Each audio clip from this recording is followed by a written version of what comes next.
हमारे मध्य अभी कुछ ही समय में आचार्य श्री महाश्रमण जी, जो जैन धर्म के तेरापंथ संप्रदाय के प्रमुख हैं, वो पधारने वाले हैं। उनके आगमन से पूर्व हम उनके जीवन परिचय की डॉक्यूमेंट्री देखेंगे, वो अभी दिखाई जाएगी और सभी भाई बहनें बैठे रहेंगे। वो आकर के हमें उद्बोधन देंगे, उसका हम लाभ लेंगे।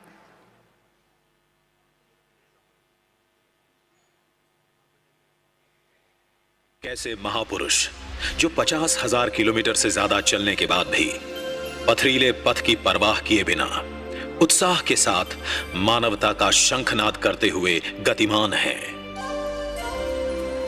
एक ऐसे महापुरुष जो भारतीय ऋषि परंपरा को पुष्ट रखते हुए साधनारत हैं, जिन्होंने आत्मा के दर्शन को न केवल व्याख्यायित किया है अपितु उसे जिया भी है। एक ऐसे महापुरुष जिन्हें सुनने के लिए हर जाति, वर्ग, क्षेत्र और संप्रदाय की जनता लालायित रहती है। एक ऐसे महापुरुष जो सामाजिक कुरीतियों, अंधविश्वासों और रूढ़ धार्मिक कर्मकांडों पर तीखे प्रहार करते हैं। एक ऐसे महापुरुष जो प्राचीन और आधुनिक भाषाओं पर अधिकार के साथ शास्त्रों के संपादन और नवीन कृतियों के सृजन के द्वारा साहित्य जगत को समृद्ध बना रहे हैं। एक ऐसे महापुरुष जिनके कुशल आध्यात्मिक नेतृत्व में लाखों लोग समाजोत्थान के लिए समर्पित हैं। परमार्थ को समर्पित उन महापुरुष का नाम है युग प्रधान आचार्य श्री महाश्रमण।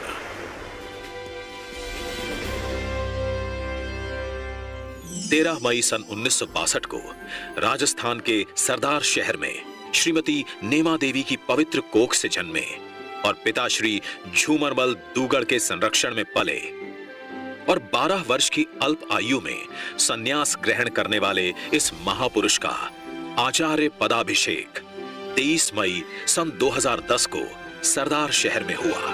आचार्य श्री महाश्रमण तेरापंथ धर्म संघ के 11वें अधिशास्ता के रूप में प्रतिष्ठित हैं। अहिंसा यात्रा प्रणेता आचार्य श्री महाश्रमण एक चलते फिरते तीर्थ, जिन्होंने स्व पर कल्याण के उद्देश्य से पृथ्वी की परिधि से 1.25 गुना यानी 50,000 से अधिक किलोमीटर की पदयात्रा कर ली है।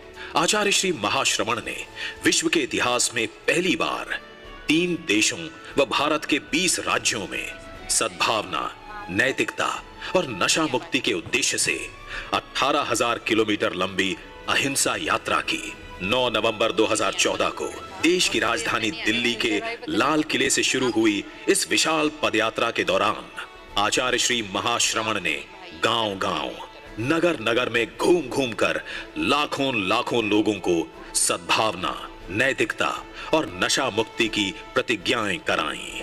कच्छ से काजीरंगा और काठमांडू से कन्याकुमारी तक भारत की चारों दिशाओं व मध्य भारत में निस्वार्थ भाव से परोपकार के लिए करोड़ों कदम पैदल चलने वाले आचार्य श्री महाश्रमण की मानवता को समर्पित इस यात्रा को हर जाति, वर्ग, क्षेत्र व संप्रदाय की जनता का व्यापक समर्थन प्राप्त हुआ। इस यात्रा के दौरान राजनेता हो या अभिनेता, न्यायाधीश हो या उद्योगपति, सेना के जवान हो या पुलिस के विशिष्ट जनों से लेकर सामान्य जन तक जो भी आचार्य श्री के संपर्क में आए, आचार्य श्री से प्रेरित होकर अहिंसा के संकल्पों को जीवन में उतारते गए।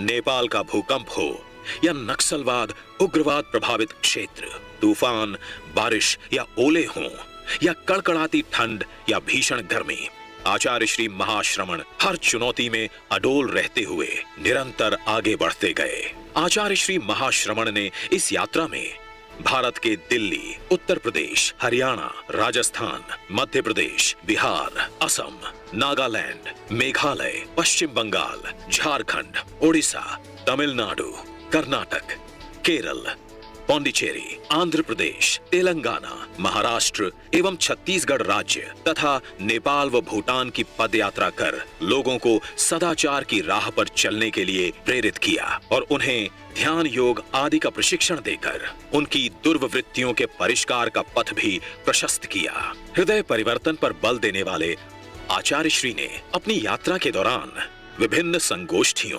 कार्यशालाओं के माध्यम से भी जनता को प्रशिक्षित किया। लाखों लाखों मानवों में सदाचार की चेतना जगाकर हिंदुस्तान ही नहीं, सरहद पार भी मानवता का शंखनाद कर, कुछ नहीं लेकर, निस्वार्थ भाव से सबको सुख चैन बांटकर परोपकार के लिए 2 कोमल चरणों के द्वारा पृथ्वी की परिधि से भी 1.25 गुना ज्यादा चलकर, खुद कष्ट सहकर हजारों हजारों लोगों का दुख दर्द हर कर आचार्य श्री महाश्रमण ने महान कालजयी कार्य किया, जो विश्व के इतिहास में स्वर्णिम अध्याय के रूप में सदियों तक अंकित रहेगा।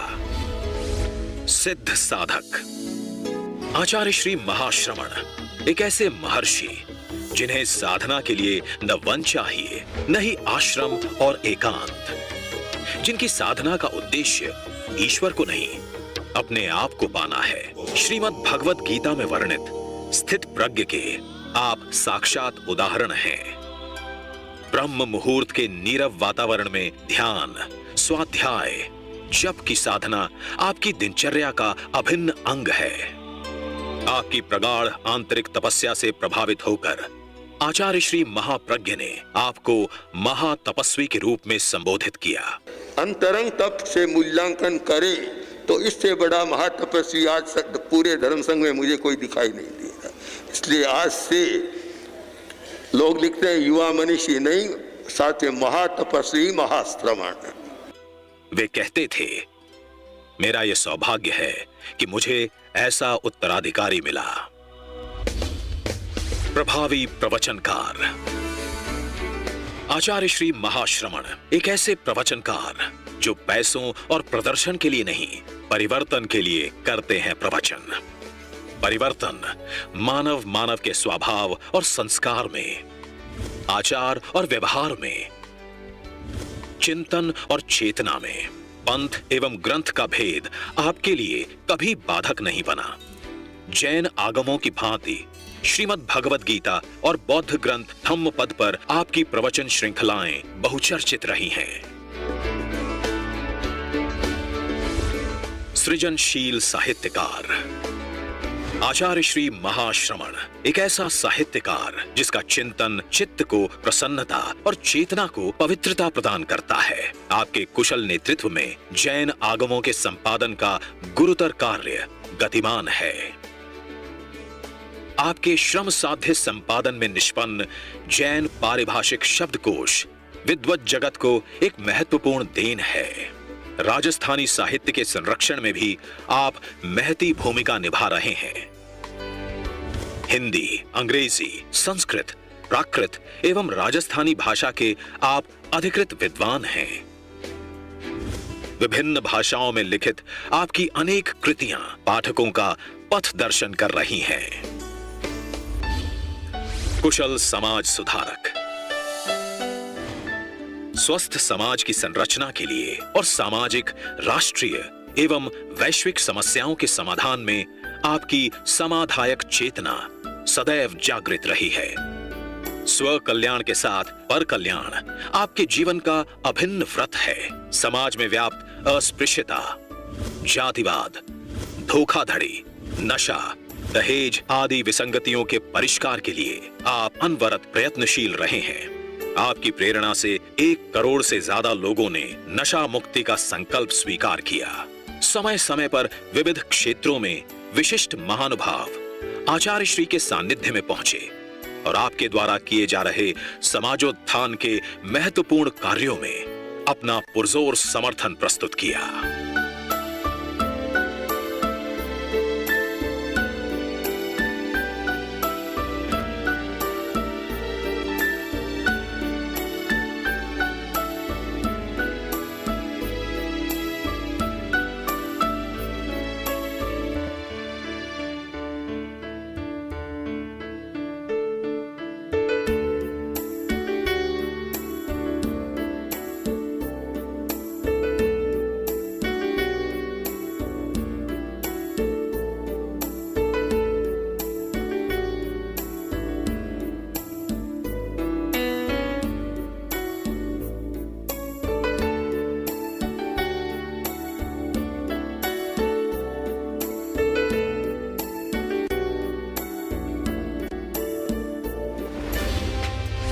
महापुरुषों की अनुपमेय कृति।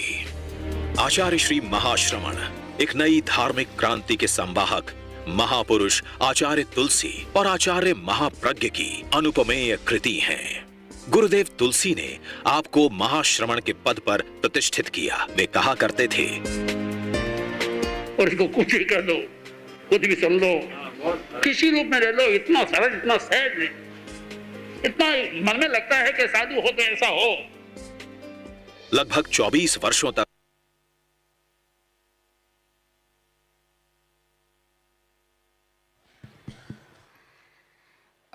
ओम शांति।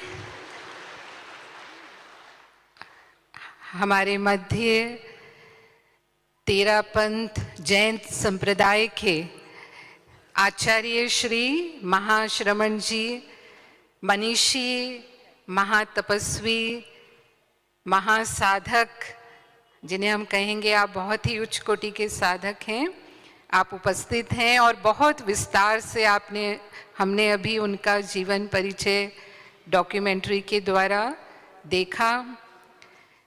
आप गीता, श्रीमद् भगवद गीता में वर्णित स्थित प्रज्ञ स्थिति का साक्षात उदाहरण है। रहो भीतर, जियो बाहर, इस उक्ति को आपके जीवन में अनुभव किया जा सकता है। और आपके लिए मैं कहूँगी, महापुरुषों के अभ्युदय से जग ज्योतिर्मय रश्मियों से आलोकित होता है। महापुरुषों के प्रवचनों से जीवन पथ पाकर जनमानस सुवासित होता है। जीवन में आत्मिक सुख व शांति के लिए महापुरुषों की संगत जरूरी है। उनके मुखार विंद से पीयूष प्रवचन प्रवाहित होता है। तो आज हमें ये सौभाग्य मिलेगा कि आपके मुखारविंद से हम वो पीयूष प्रवचन भी सुनेंगे। लेकिन उसके पूर्व मैं अनुरोध कर रही हूँ इस ईश्वरीय विश्वविद्यालय के एग्जीक्यूटिव सेक्रेटरी आदरणीय मृत्युंजय भाई जी से, जिनके लिए मैं कहूँगी, थाम रखी है हाथ में विशिष्ट सेवाओं की कमान, बाबा दादियों की दुआओं से पाया है ऊंच स्थान, अथक सेवा कर बन गए आप सबके दिलों में महान, सदा हाजी कर आपने हासिल किया है ये मुकाम। तो आपका स्वागत, अभिनंदन करेंगे। इस ईश्वरीय विश्वविद्यालय के इस विशाल डायमंड हॉल के शांतिवन के इस प्रांगण में आपका कोटि कोटि स्वागत है, स्वागत है, अभिनंदन है, अभिनंदन।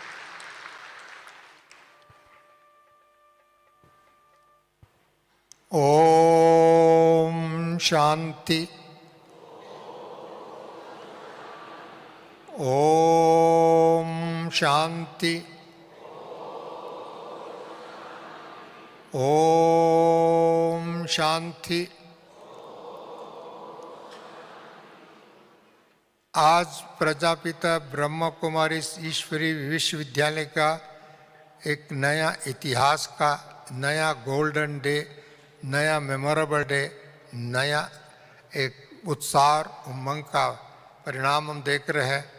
आज विशेष शिवरात्रि, शिव जयंती का अवसर पर हम इस देश का सुप्रसिद्ध त्यागी, तपस्वी और सदा विश्व सेवा में निरंतर आगे बढ़ रहे हैं और प्रेरणा दे रहे हैं, ऐसे आशीर्वाद दे रहे हैं, ऐसे गुरुजी हम सब के सामने बैठे हैं और तेरा पंथ का हेड है। और इन्होंने सारे देश में, विदेशों में लगभग 52,000 हमें करेक्ट 1000 किलोमीटर पद यात्रा करके अभी इधर से आकर के बाबा का घर में आकर के, और हमारा बहनें भी बहुत जगह में इनको राखी बांधते रहे, निमंत्रण देते रहे, परंतु उन्होंने अपना समय बाबा ने निश्चित आज का दिन हुआ था।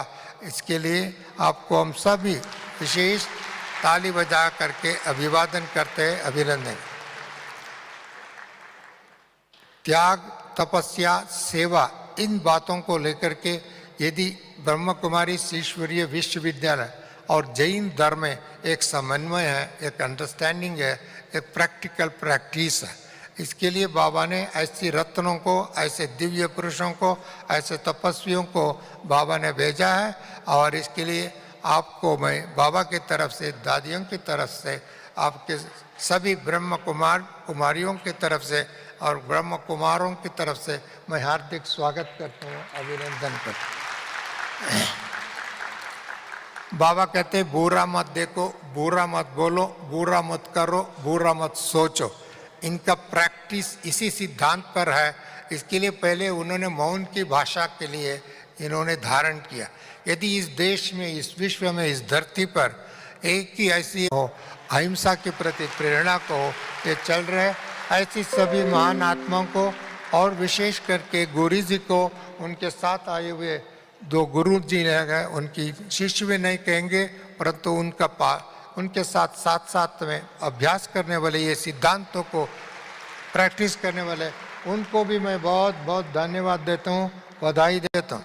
साथ में हमारा पीस ऑफ माइंड चैनल द्वारा, अवेकनिंग चैनल द्वारा और यूट्यूब के चैनल द्वारा सारी देश में आपकी आगमन का, आपका इस प्रवेश का, यहाँ की अभी आप प्रवचन देंगे, प्रेरणा देंगे, आशीर्वाद देंगे, इन सभी बातों को इन्होंने टेलीविज़न के अन्य माध्यम द्वारा प्रचारित करते, वो लोगों को भी मैं धन्यवाद देता हूँ। उनको भी एक मौका मिला शिवरात्रि के दिन।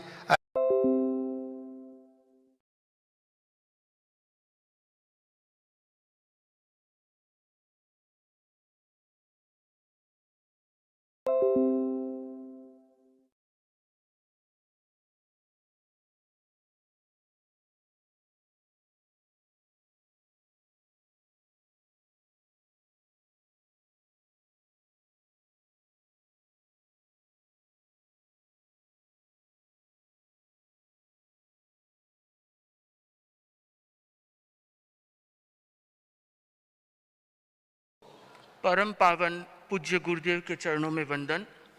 उपस्थित ब्रह्मा कुमारी परिवार, साधु साध्वियों, बंधुओं और बहनों, परम पूज्य आचार्य श्री महाश्रम, तो आज ऐसा लगता है कि आचार्य श्री बहनों के घर में आ गए हैं। हमेशा बहनें आचार्य श्री के घर पे आती है और आज आचार्य श्री स्वयं बहनों के घर पे आए हैं। ऐसे लगता है कि जैसे ये एक कोई पारिवारिक मिलन जैसा हो रहा हो। तेरापंथ धर्म संघ के साथ ब्रह्मा कुमारी परिवार का संबंध बहुत दशकों पुराना है। परम पूज्य आचार्य श्री महाप्रज्ञ जी स्वयं यहाँ पे युवाचार्य अवस्था में पधारे हुए हैं। जहाँ तक मुझे स्मरण है, जानकारी है, उस समय दादी प्रकाशमणि जी हुआ करती थी, उनके साथ में उनका कार्यक्रम हुआ था। हो भी क्यों नहीं, क्योंकि दोनों का उद्देश्य एक ही है, शांति का प्रसार होना, अध्यात्म का प्रसार होना। ब्रह्मा कुमारी परिवार का मिशन भी यही है कि पूरे विश्व में शांति की स्थापना हो। और आचार्य श्री महाश्रमण जी, जो कि स्वयं शांति दूत की उपाधि से जाने जाते हैं, उनके तेरापंथ का मिशन भी यही है कि पूरे विश्व में शांति और सद्भावना का प्रचार प्रसार हो। और इसका माध्यम भी देखा जाए तो दोनों में बहुत सी समानताएं हैं। ब्रह्मा कुमारी परिवार में शांति की स्थापना के लिए मुख्य रूप से राजयोग का आलंबन लिया जाता है, ध्यान साधना का। तो आचार्य प्रवर शांति की स्थापना के लिए प्रेक्षा ध्यान के माध्यम से प्रयास कर रहे हैं। ब्रह्मा कुमारी परिवार में मुरली का प्रचलन है। उसी प्रकार आचार्य प्रवर प्रतिदिन प्रवचन के माध्यम से लोगों की चेतना को रूपांतरित करने का प्रयास करते हैं। अमृत वेला में चाहे आप 4 बजे उठते हो या आचार्य प्रवर प्रतिदिन अमृत वेला में 4 बजे उठ करके ध्यान साधना में लीन हो जाते हैं, तो मुझे तो लगता है कि दोनों ही परंपराओं में बहुत सारी समानताएं हैं। आचार्य प्रवर फरमाते हैं कि अच्छी बात और सच्ची बात जिस किसी पंथ, ग्रंथ या संत से मिले उसे स्वीकार कर लेनी चाहिए। ब्रह्मा कुमारी में भी किसी पंथ या ग्रंथ का कोई भेद ऐसा नजर नहीं आता।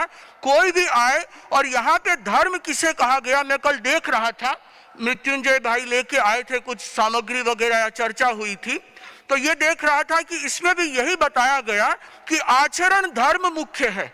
उपासना पद्धति गौण है, मुख्य रूप से है कि हमारा आचरण अच्छा होना चाहिए, करुणा के भाव होने चाहिए, सेवा के भाव होने चाहिए। हमें भी तेरा पंथ में हम मूर्ति पूजा में विश्वास नहीं करते, हमारे यहाँ भी यही सिखाया जाता है कि उपासना से ज्यादा महत्व आचरण का है। अपना जीवन अच्छा कैसा बने, सच्चा कैसा बने, ये सबसे महत्वपूर्ण है। तो आज आकर के ऐसे लगता है कि जैसे सिर्फ दो नाम का भेद है, दो विचार है, पर दोनों का उद्देश्य शांति को पाना है। ऐसे परम पूज्य आचार्य श्री महाश्रमण जी जो शांति के प्रसार के लिए पदयात्रा करते हुए गांव-गांव जाकर के लोगों में ये शांति का मिशन फैला रहे हैं। आज शांति के केंद्र प्रजापिता ब्रह्मा कुमारी ईश्वरीय विश्वविद्यालय में पधारे हैं और ये एक मिलन आगे आने वाले समय में एक संबंधों की प्रगाढ़ता देने वाला होगा, क्योंकि आज भी कितनी ब्रह्मा कुमारी बहनें मिली जो आचार्य श्री को कह रही थी कि मैं चूरू में आपसे मिली, किसी ने कहा कि मैं रानी में आपसे मिली। राजस्थान के कोने कोने में ब्रह्मा कुमारी और तेरा पंथ का परिवार हर कार्यक्रम में साथ रहा है।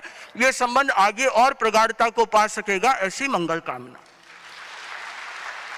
बहुत बहुत धन्यवाद मुनि कुमार जी।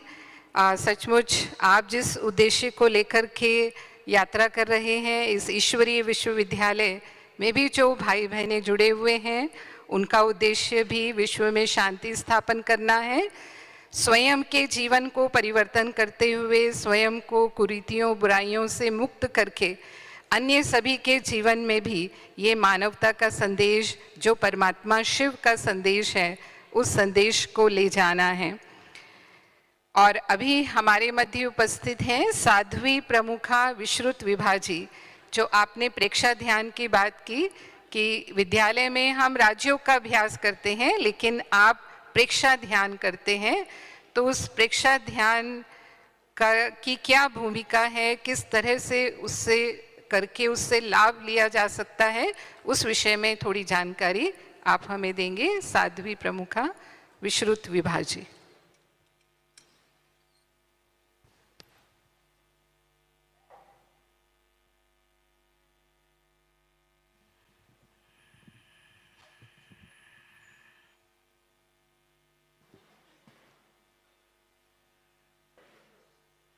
प्रज्ञा प्रजागृति नीता चेतो विनिर्मलीकृतं नमोस्तु गुरुवे तस्मै अभिन्नाय ममात्मने अभिन्नाय ममात्मने। परम पूज्य परम श्रद्धास्पद आचार्य प्रवर के चरणों में अभिवंदना।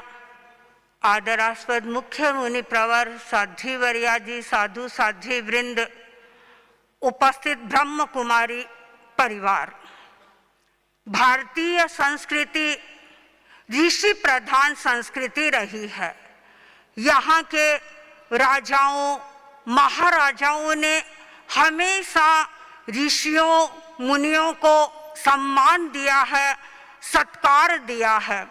और इसी परंपरा में आज मैं देख रही हूँ परम पूज्य आचार्य प्रवर यहाँ ब्रह्म कुमारी के आश्रम में पधारे हैं। मुझे स्मरण हो रहा है आचार्यवर साधिक 30 वर्ष पूर्व का वह दृश्य, जब युवाचार्य महाप्रज्ञ जी यहाँ नहीं ऊपर जो इनका माउंट आबू पर केंद्र बना हुआ है वहाँ पधारे थे और सैकड़ों ब्रह्म कुमारियाँ आचार्य युवाचार्य वर्ग के सामने थी। और उस समय में उन्होंने योग के बारे में चर्चा की थी, ध्यान के बारे में चर्चा की थी। और आज मैं उसी दृश्य को दोहराया हुआ अपने आंखों से देख रही हूँ।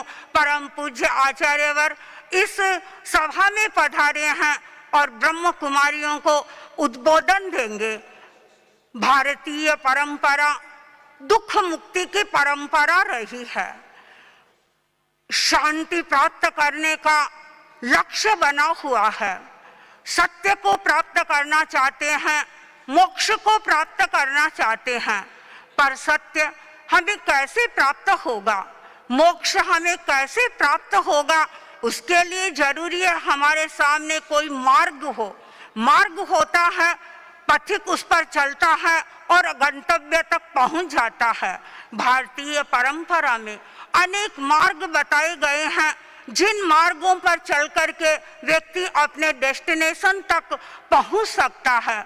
कई लोग ऐसे हैं जो ये कहते हैं कि ज्ञान योग को अपनाकर हम अपने लक्ष्य तक पहुंच सकते हैं। कई लोग हैं वो ये कहते हैं भक्ति का मार्ग अपना करके, भक्ति योग की परंपरा को अपना करके हम अपने लक्ष्य तक पहुंच सकते हैं। कई लोग क्रिया योग में विश्वास करते हैं और यहाँ आपने सुना अभी राजयोग में विश्वास करते हैं, राजयोग का अवलंबन लेते हैं और राजयोग में अध्यात्म पर अधिक बल दिया जाता है, ध्यान पर अधिक बल दिया जाता है। अनेक बार परम पूज्य आचार्य वर्ग की सन्निधि में जब ब्रह्म कुमारियों का आना होता है, उनसे बातचीत करते हैं, हम उनके साथ में अपने अनुभव शेयर करते हैं, तो वे हमें बताते हैं कि हम ध्यान करते हैं और ध्यान के द्वारा हम अपने लक्ष्य तक पहुंचना चाहते हैं। ध्यान के द्वारा एक व्यक्ति अपने लक्ष्य तक पहुंच सकता है। हम ध्यान किसका करें, ध्यान कैसे करें? जैन परंपरा में भी ध्यान को बहुत अधिक महत्व दिया गया है। परम पूज्य गणाधिपति गुरुदेव श्री तुलसी के समय में एक पद्धति का विकास किया गया था आचार्य महाप्रज्ञ जी के द्वारा और उसका नाम था प्रेक्षा ध्यान, और वह पद्धति आज भी हमारे धर्म संघ में चल रही है। प्रेक्षा ध्यान के माध्यम से अनेक लोगों ने शांति प्राप्त की है और आज भी वे ये अनुभव करते हैं कि ध्यान के माध्यम से हम शांति को प्राप्त कर सकते हैं, ध्यान के माध्यम से हम अपने लक्ष्य को प्राप्त कर सकते हैं। परम पूज्य आचार्य वर्ग भी बराबर ध्यान के संदर्भ में प्रेरणा देते रहते हैं, स्वयं ध्यान करते भी हैं और साधु साधियों को ध्यान करने की प्रेरणा देते हैं और अनेक बार अनेक लोगों के शिविर भी लगते हैं। प्रेक्षा ध्यान के माध्यम से अनेक लोगों ने अपने जीवन को रूपांतरित किया है। कई ऐसे लोग प्रेक्षा ध्यान में आए जो नशीले थे, यानी नशा बहुत अधिक करते थे, उन्होंने अपना नशा छोड़ दिया। कई लोग ऐसे थे जो गुस्सा करते थे और उन्होंने अपना गुस्सा छोड़ दिया। अनेक प्रकार की आदतों में उनका परिवर्तन हो गया। क्यों हुआ? इसलिए कि उन्होंने ध्यान का अभ्यास किया। अपने शरीर के भीतर उन्होंने देखा ऐसे ग्रंथियां हैं, ऐसे चैतन्य केंद्र हैं, जिन चैतन्य केंद्रों पर ध्यान करने से व्यक्ति अपने आप को रूपांतरित कर देता है, अपने आप को बदल देता है। तो ध्यान एक रूपांतरण की बहुत बड़ी प्रक्रिया है जिसके द्वारा हम शांति प्राप्त कर सकते हैं और ध्यान के द्वारा ही हम प्रकाश का अनुभव कर सकते हैं। ध्यान के द्वारा हम ज्योति का अनुभव कर सकते हैं। मुझे एक प्रसंग याद आ रहा है। विदेह के राजा जनक के पास में याज्ञवल्क्य बैठे हुए थे और राजा जनक ने प्रश्न पूछा याज्ञवल्क्य से कि हमारी आंखें जो दृश्य देखती है वो किसके माध्यम से देखती है? याज्ञवल्क्य ने उत्तर दिया कि सूर्य के प्रकाश से हमें सब कुछ दिखाई देता है। जनक ने फिर पूछा कि यदि सूर्य का प्रकाश न हो, शाम के समय सूर्य अस्त हो जाता है, तो फिर कैसे देखेंगे? याज्ञवल्क्य ने उत्तर दिया उस समय वे चंद्रमा के प्रकाश से देखेंगे। अच्छा, कल्पना करो चंद्रमा का प्रकाश भी नहीं है, ग्रह नक्षत्र कुछ भी नहीं है, तो फिर वो कैसे देखेंगे? देखने का उसके सामने क्या माध्यम होगा? याज्ञवल्क्य चूंकि एक ऋषि थे और उन्होंने कहा कि तब फिर वो शब्द की ज्योति के माध्यम से देखेंगे। जनक ने कहा कल्पना करो वह शब्द की ज्योति भी नहीं है, तब क्या करोगे? तब याज्ञवल्क्य ने उत्तर दिया कि भीतर की ज्योति से उसे सब कुछ दिखाई देगा। और यह भीतर की ज्योति प्रकट होती है ध्यान के द्वारा। जितना हम ध्यान करेंगे उतनी हमारी ये ज्योति प्रकट होती रहेगी, हमारा प्रकाश अभिव्यक्त हो रहेगा। हम आज सब एक ऐसे प्रकाश पुंज की सन्निधि में उपस्थित हैं जहां से हमें प्रकाश प्राप्त हो रहा है। हम साधु और साध्वियां, लगभग 600 से अधिक साधु साध्वियां हैं। हम सब आपसे प्रेरणा प्राप्त करते हैं, सब आपसे ऊर्जा प्राप्त करते हैं, प्रकाश प्राप्त करते हैं। उस प्रकाश और उस ऊर्जा को प्राप्त करके ही हम अपने लक्ष्य की ओर आगे बढ़ रहे हैं। मैं यही मंगल कामना करती हूँ कि इस ज्योतिर्मय महापुरुष से हमको ऐसी ज्योति उपलब्ध होती रहे जिससे हम सब ज्योतिर्मय बन जाएं और इस जगत में ज्योति बांटते रहें, ज्योति बिखेरते रहें। ओम अर्हं। धन्यवाद साध्वी प्रमुखा विश्रुत विभा जी। ध्यान सचमुच हमारी आत्मा की अंतर ज्योति को प्रज्वलित करता है, हमें अंतर्दृष्टि प्रदान करता है। ये ज्ञान का जैसे तीसरा नेत्र है हमारे लिए। तो अभी हम सुनेंगे इस विद्यालय में सिखाया जाने वाला राजयोग क्या है और उस राजयोग से जीवन में कैसे परिवर्तन आता है जो मनुष्य देवता बन जाते हैं। राजयोग स्वयं परमपिता परमात्मा शिव का सिखाया हुआ योग है और इस योग से मनुष्य देवता बन जाते हैं, जिसके लिए कहते हैं नर ऐसी करनी करे जो नारायण हुए, नारी ऐसी करनी करे जो श्री लक्ष्मी हो। तो ऐसे श्रेष्ठ कर्म करने की कला परमात्मा हमें सिखाते हैं। उसका संक्षिप्त में परिचय देने जा रही हैं ब्रह्मा कुमारी गीता बहन, जो भीनमाल राजस्थान सेवा केंद्र की संचालिका हैं। गीता बहन।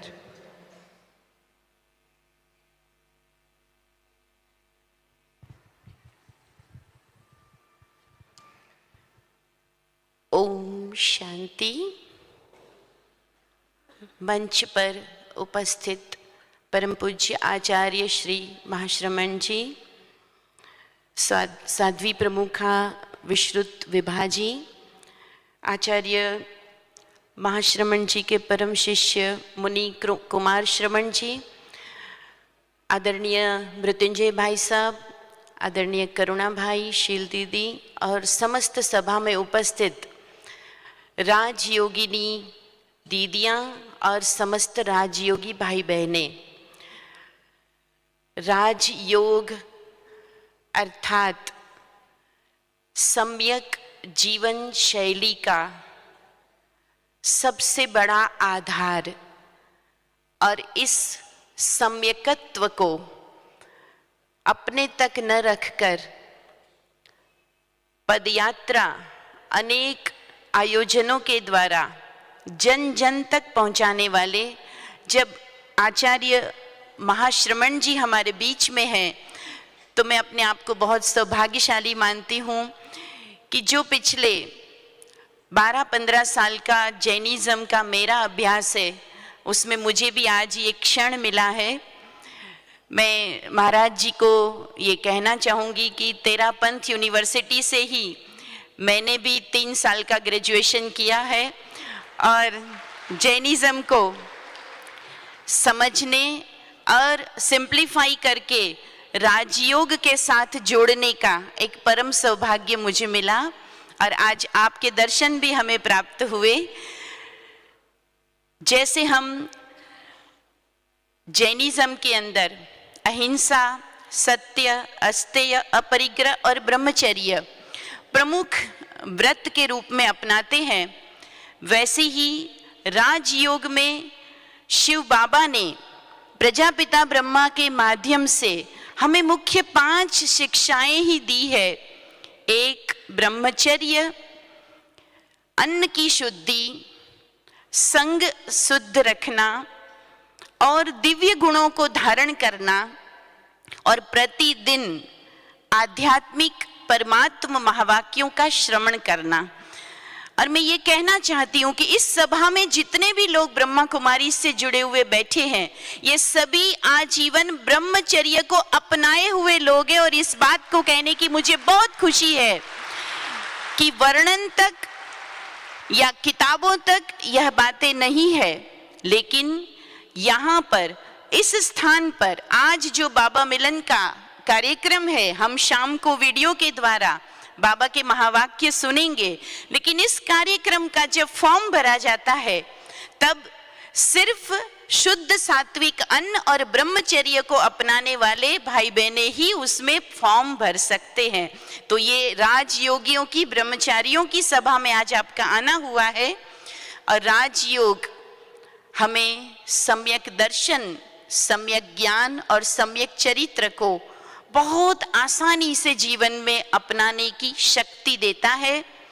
आत्मशुद्धि और आत्म स्मृति हमें परमात्मा के समान बनाती है। हम सबका लक्ष्य है आत्मा को परमात्मा के समान, परम पवित्र, संपूर्ण मुक्त, संपूर्ण निर्विकार और संपूर्ण सदा सर्वथा कल्याणकारी बनाना।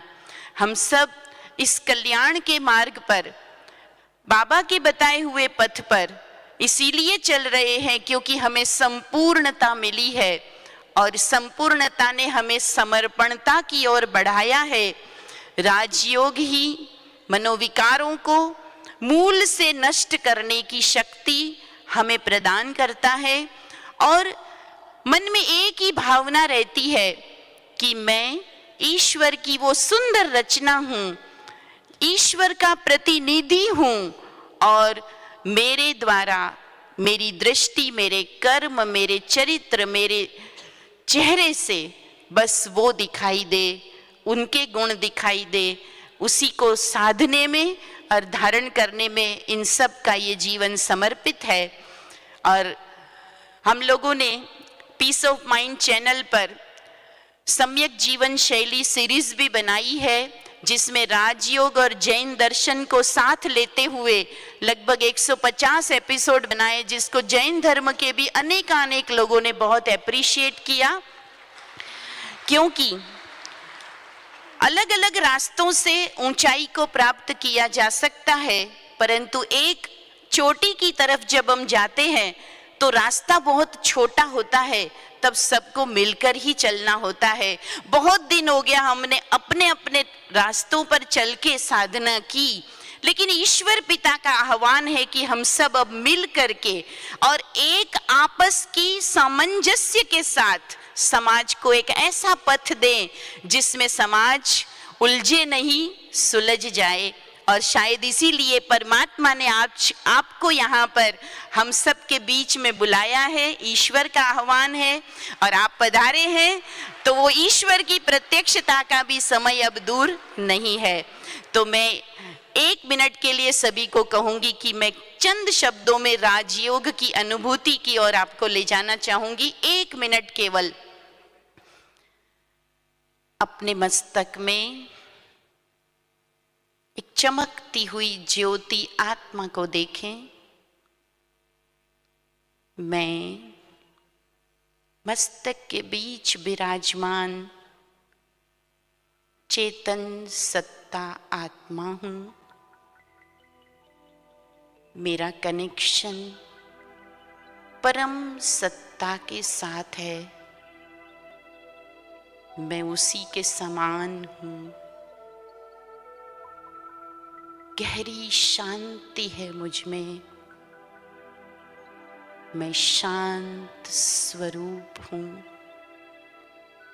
मैं आनंद स्वरूप हूं।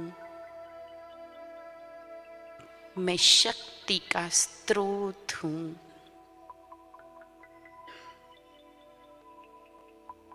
मैं प्रेम स्वरूप हूं।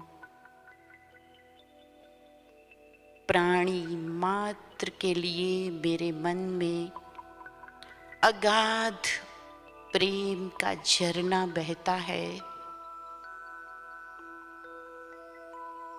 मैं विश्व के कल्याण की ही कामना से चल रही हूं।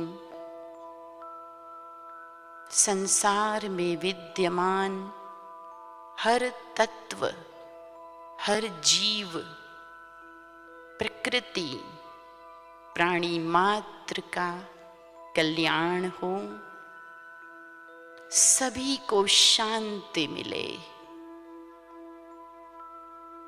विश्व का अंधकार दूर हो, चारों ओर आत्मज्ञान की रोशनी फैल जाए।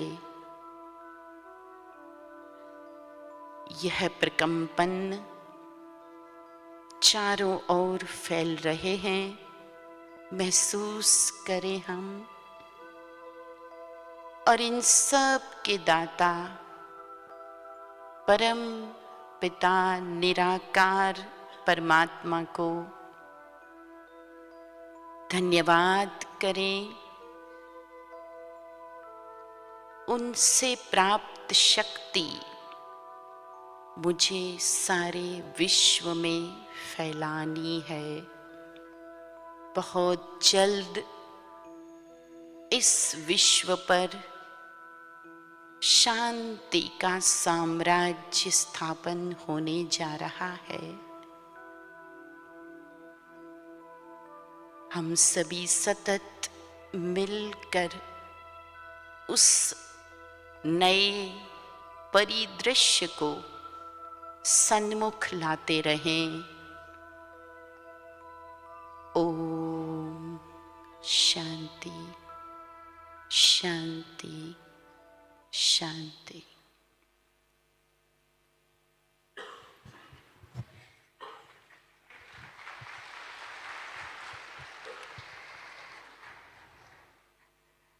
इतना सुंदर राजयोग अनुभूति कराने के लिए गीता बहन जी का बहुत बहुत धन्यवाद। और अब जिन क्षणों का हम इंतज़ार कर रहे थे वो पल आ चुके हैं और अब हम परम पूज्य युग प्रधान आचार्य श्री महाश्रवण जी के पावन प्रवचन से लाभान्वित होंगे, जिनके लिए मैं कहूँगी काम करो ऐसा कि पहचान बन जाए, कदम चलो ऐसे कि निशान बन जाए। जीवन तो सभी जीते हैं यहाँ, पर जियो ऐसे कि मिसाल बन जाए। आपका जीवन लाखों के लिए प्रेरणा है, लाखों के जीवन में आशा की ज्योति जगाने वाला है। तो आपके पावन उद्बोधन से हम सभी लाभान्वित होंगे। परम पूज्य आचार्य श्री महाश्रमण जी। पन्नगे च सुरेंद्रे च कौशिके पाद संस्पृशि निर्विशेष मनस्काय श्री वीरस्वामिने नमः। मंचासीन ब्रह्म कुमारी परिवार और जैन परिवार, सम्मुख आसीन पार्श्वासीन बंधुओं बहनों, आर्हत वाङ्मय में कहा गया है, एवं ससंकप्प विकप्पनाशो संजाययि समय मुवट्ठियस्य अट्ठे असंकप्पयतो तओ से पहीयये काम गुणेषु तन्हा। हमारा जीवन दो तत्वों का योग है। एक तत्व है आत्मा सोल और दूसरा तत्व है शरीर यानी बॉडी। सोल और बॉडी, आत्मा और शरीर का सम्मिश्रित रूप हमारा जीवन है। जहां कोरी आत्मा है और शरीर नहीं है, वहां जीवन नहीं हो सकता। जैसे सिद्ध आत्माएं, मोक्ष में स्थित आत्माएं, परम आत्माएं हैं, वहां शरीर नहीं होता तो जीवन नहीं होता। और जहां केवल शरीर है और आत्मा नहीं है, डेड बॉडी पड़ी है, आत्मा निकल गई है, तो केवल शरीर में भी जीवन नहीं हो सकता। तो जीवन दो तत्वों का योग हो गया, आत्मा और शरीर का मिश्रण जीवन है। फिर प्रश्न है कि मृत्यु क्या होती है? मृत्यु है आत्मा और शरीर का वियुक्त हो जाना, आत्मा का शरीर से अलग हो जाना। शरीर पार्थिव देह पड़ी है, आत्मा निकलकर अन्यत्र चली गई, वह मृत्यु हो जाती है। तो मोक्ष क्या है? शरीर और आत्मा का आत्यंतिक वियोग, हमेशा के लिए शरीर का आत्मा से जुदा हो जाना, आत्मा का शरीर से जुदा हो जाना मोक्ष होता है। हमारे शरीर में आत्मा है और आत्मा अनादि निधन है, अनादि काल से आत्मा का अस्तित्व है और हमेशा रहेगा, कभी उसका समापन नहीं होगा।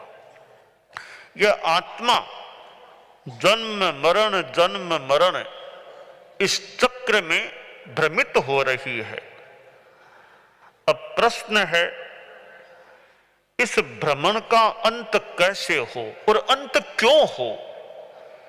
कि जन्म मरण की परंपरा है तो फिर साथ में दुख भी जुड़ा हुआ है, और दुख से मुक्त होना यह एक प्राणी का मनोभाव होता है, इच्छा होती है। तो दुख मुक्ति भी आत्यंतिक हो, तात्कालिक दुख मुक्ति छोटी बात है, किंतु हमेशा के लिए दुख मुक्ति हो जाए उसके लिए जन्म मरण की परंपरा से निकलना आवश्यक है। इस जन्म मरण की परंपरा से निकलने का उपाय है अध्यात्म की साधना। शास्त्र में जो कहा गया कि जब आत्मा समता में उपस्थित हो जाती है फिर संकल्प विकल्पों का भी नाश हो जाता है, राग द्वेष के भाव नहीं रहते, क्योंकि राग द्वेष के भाव ये कारण है जन्म और मरण की परंपरा के। जब राग द्वेष समाप्त हो जाते हैं फिर आत्मा शरीर से हमेशा के लिए मुक्त हो जाती है और मोक्ष में विराजमान हो जाती है, परमात्मा स्वरूप को प्राप्त हो जाती है। तो समता की साधना वो एक अध्यात्म का मूल तत्व है, राग द्वेष मुक्ति हो जाए। हम जीवन जीते हैं, जीवन जीते हुए भी समता में रह सकें।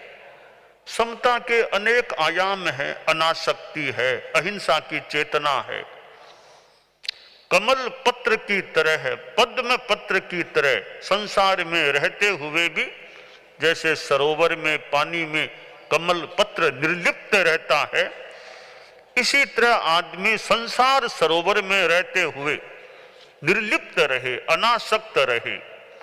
यह अध्यात्म की साधना है और जन्म मरण से मुक्ति का एक उपाय है। जीवन में अनुकूलता प्रतिकूलता, सुख दुख, लाभ अलाभ, मान अपमान, ये स्थितियां आ सकती हैं। इन सब में समता, अनुकूलता आने पर ज्यादा खुशी नहीं और प्रतिकूलता आ जाने पर मन में अशांति नहीं, दुख नहीं, समता में रहना, शांति में रहना। एक सन्यासी जा रहा था,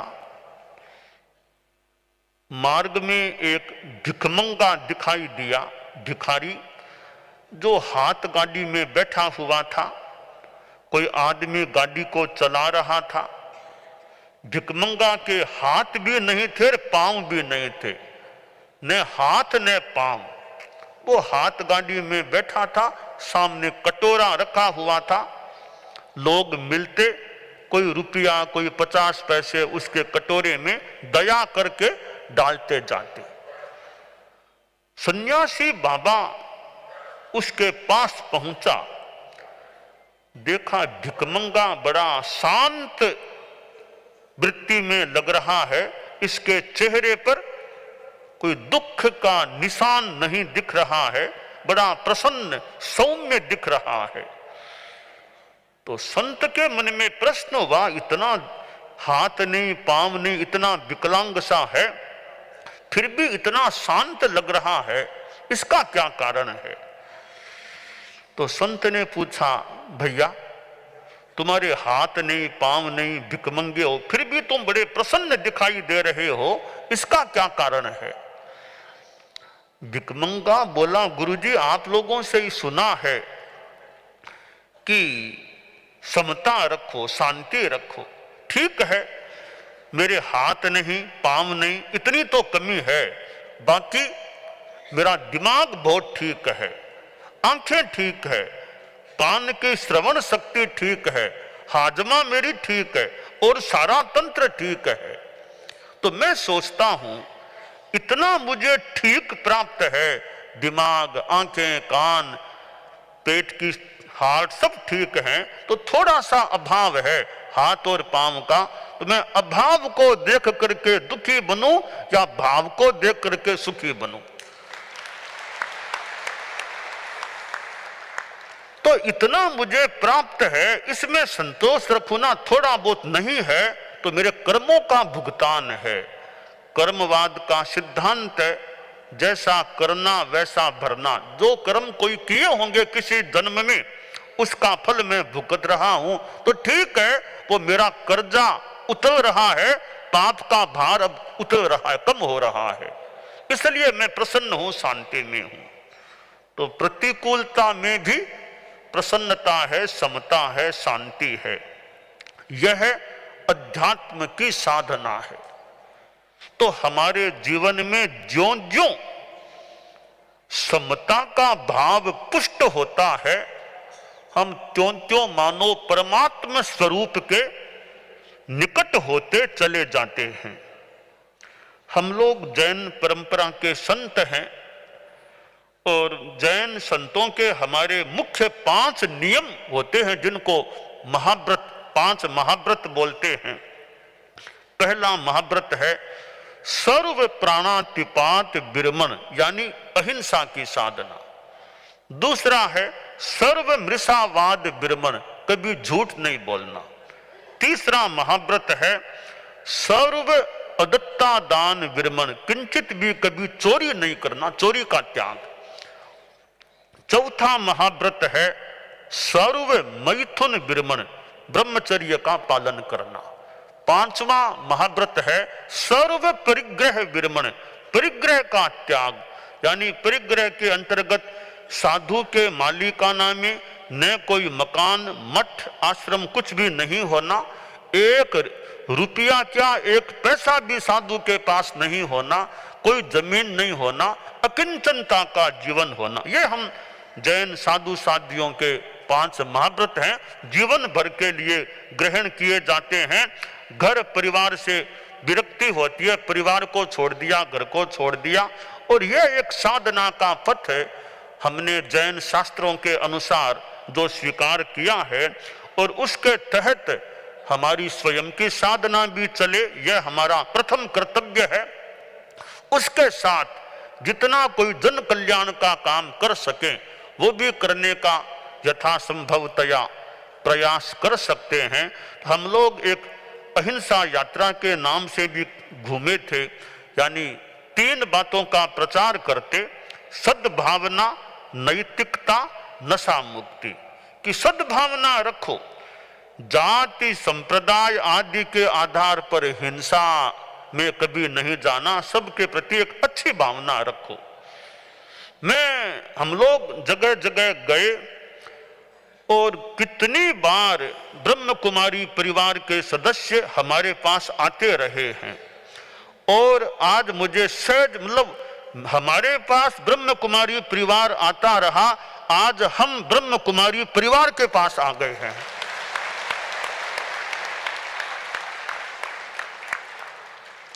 और कभी कभी हम भी जहां कई सेंटर है, कभी कहीं हमारा भी जाने का काम पड़ा, आज एक मुख्यालय, मुख्य स्थान में मैं वैसे जिंदगी में पहली बार यहाँ आया हूँ ब्रह्म कुमारी परिवार के मुख्यालय में।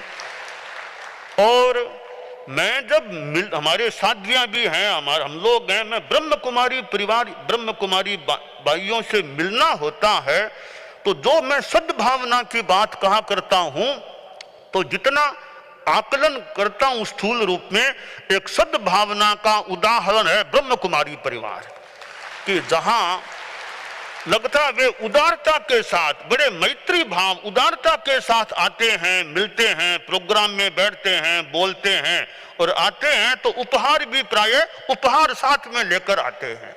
तो यह उदारता का दर्शन मैंने ब्रह्म कुमारी परिवार की सदस्यों में किया है, सदस्यों में जो भी किया है।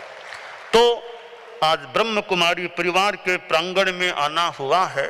मैंने जाना कि हमारे गुरुदेव युवाचार्य महाप्रज्ञ जी थे, वे पहले माउंट आबू पधारे थे, शिविर भी हुआ था, तो उस समय मैं साथ में नहीं था, मैं अब पहली बार इधर आया हूं। तो हमारी सद्भावना की एक बात हम बताया करते हैं, अभी सद्भावना रखो।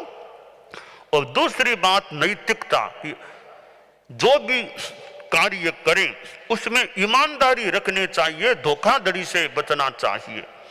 और तीसरी बात है नशा मुक्ति, शराब, सिगरेट, बीड़ी, खैनी, गुटखा आदि नशीले पदार्थों से बचना।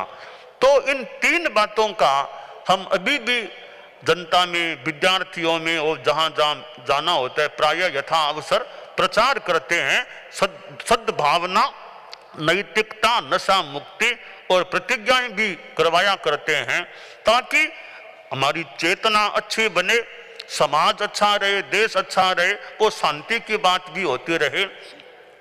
जब समाज में, राष्ट्र में, विश्व में सद्भावना रहेगी, ईमानदारी रहेगी, नशा फालतू नहीं होगा, तो शांति की स्थापना को बहुत ही आसानी से मौका मिल सकेगा। तो शांति हमारे भीतर में भी रहे, शांति बाहर में भी रहे, तो हम शांति के लिए समता की साधना, राग द्वेष मुक्ति की आराधना करें और सबके प्रति मैत्री भावना, मिट्टी में सब भूवेशु वेरम मज्जने के नहीं, सबके साथ मेरी मैत्री है, किसी के साथ मेरा वैर भाव नहीं है, यह हमारी मैत्री की भावना रहे, समता की भावना रहे।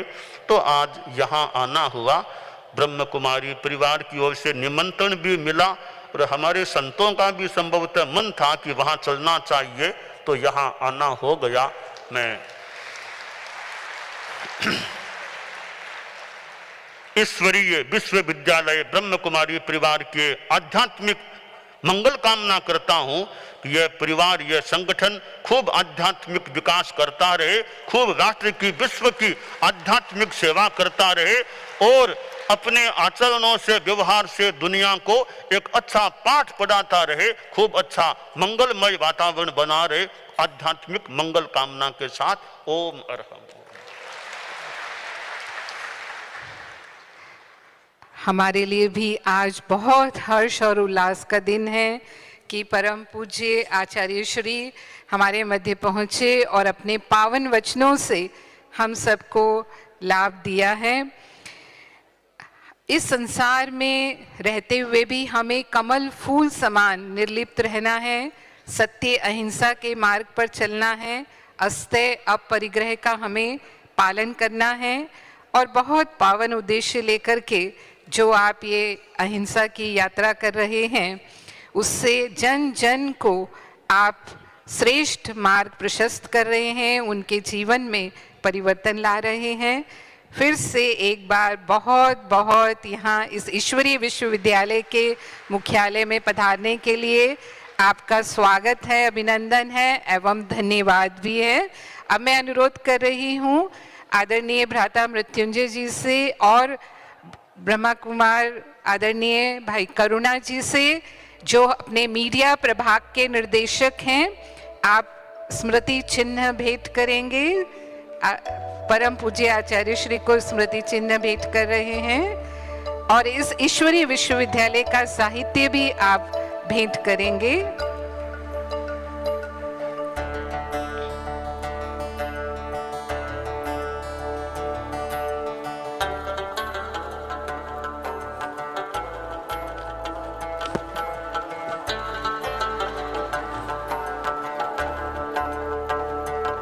तेरा पंथ संप्रदाय की ओर से किशन लाल डागलिया जी, पन्ना लाल वेद जी और प्रमिला जैन जी साहित्य भेंट करेंगे भ्राता मृत्युंजय भाई जी को, करुणा भाई जी को, शील दीदी जी को और गीता बहन जी को।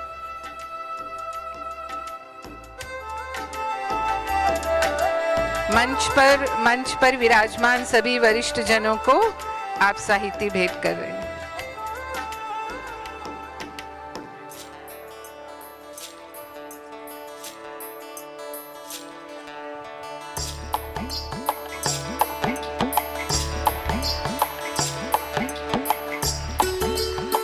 और हम आशा करते हैं कि भविष्य में पुनः आकर के आप इस ईश्वरीय विश्वविद्यालय के भाई बहनों को अपने दर्शनों से लाभान्वित करते रहेंगे।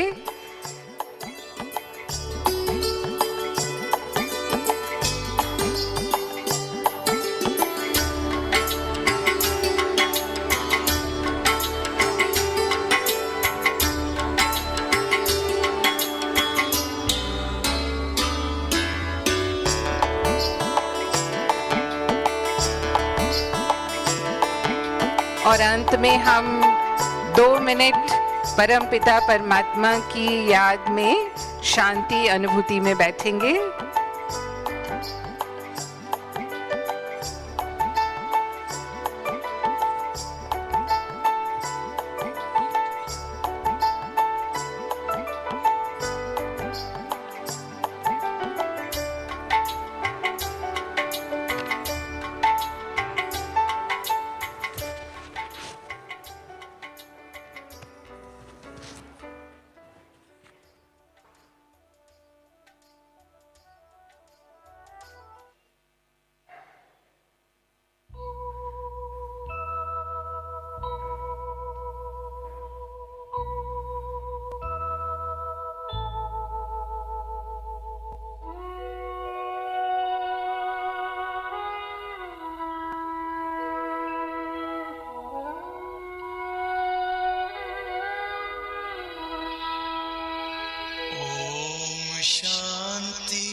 सुख कर ये मंत्र मन हर ओम शांति।